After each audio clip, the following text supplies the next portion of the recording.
There's been an unhealthy trend of artists making unnecessarily long albums. More and more albums this day and age are extending over an hour because of this desire to shove as many tracks in an album to increase the chances of one song becoming a hit, resulting in a sacrifice of the quality of the album listening experience. So I was especially shocked when The Weeknd put 22 songs, 1 hour and 22 minutes of material on this new album, because I've loved the majority of Abel's projects, and to see him drop an album this long had me a little worried. Another thing that had me worried about was the direction for this album, given that the 3 singles Abel released all sound completely different from each other. Timeless is an infectious banger featuring Cardi and Abel on the same song, paired with an amazing Pharrell beat. Yeah, knowing that Cardi used AI for his verse kinda ruined the song for me, but at least it didn't sound too bad. Dancing in the Flames though is a complete misstep to me, with not only one of the worst aging song titles I've seen in recent memory, but this whole song feels like an anticlimactic synth-pop anthem with a terrible hook. Seriously, this sounds like a bad erotic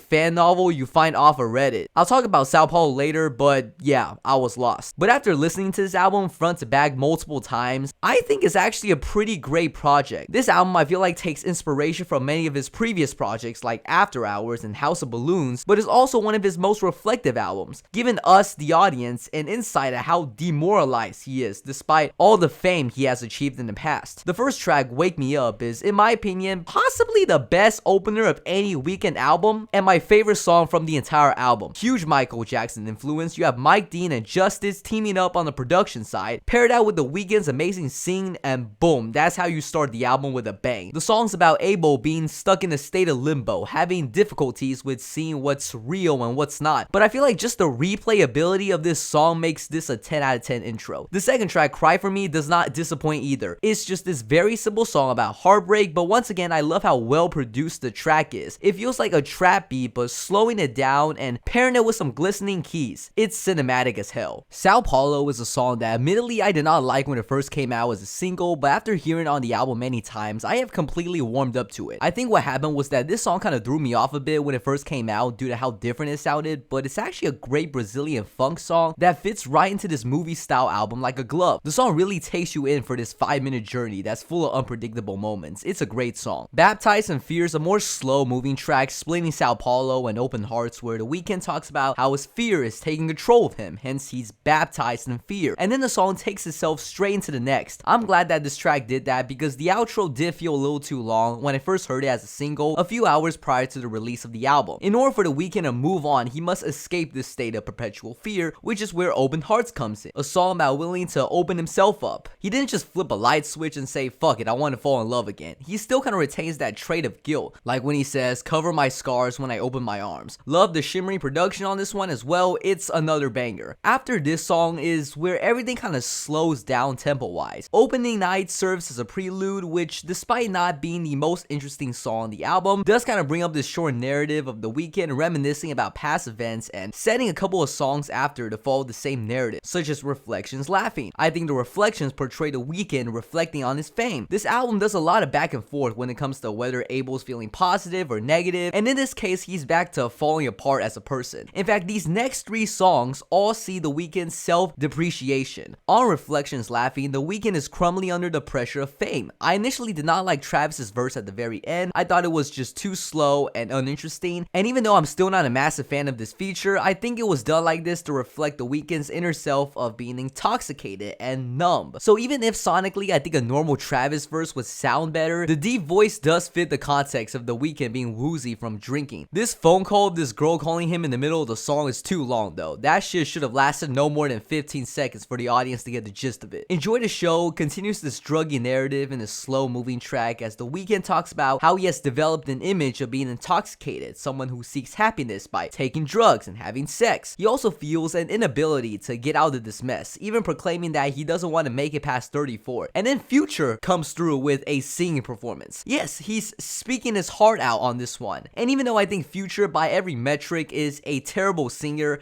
Shit's actually listenable for once. Then Giving Up on Me I feel like is where we reach the peak of The Weeknd losing hope in himself, as this whole song feels like this mantra of how you should give up on him since he has already given up on himself. But then we go through a sort of awkward transition into an opera type song where there's pianos playing the back as Abel gives us a laid back performance. I think this portion could have just been used as an excellent start to a whole new song, but attaching it to the first part makes this segment of the song feel significantly worse. To put it in an analogy, they mix like oil and water. I Can't Wait to Get There is a song that for some reason just reminds me of Leave the Door Open by Silk Sonic, probably because of the background vocals. I like it, I think it's a solid track, even if the lyrics do sort of deviate from the previous narrative. A song that I feel like deviates too much though is Timeless, a song I expect to like given how much I played the song when it first dropped as a single, but I'm gonna call this song a miss on the album. This track is completely out of place. This whole time we're listening to The Weeknd talking about how broken he as a person is, and then you have Cardi coming in talking about how shawty keep balling around, she wanna get hit. It's a great single like I've said before, but I don't think it deserved to be on the album, just like Dancing in the Flames. Niagara Falls has these cool synth chords that instantly remind me of the second track off of the Minecraft soundtrack Alpha Edition. It's just a typical song about falling in love, but well produced. Take Me Back to LA sounds like an 80s synth pop song straight from After Hours. The Weeknd says how despite him receiving so many accolades and achieving so much musically, it means nothing to him. He wants himself back, a time when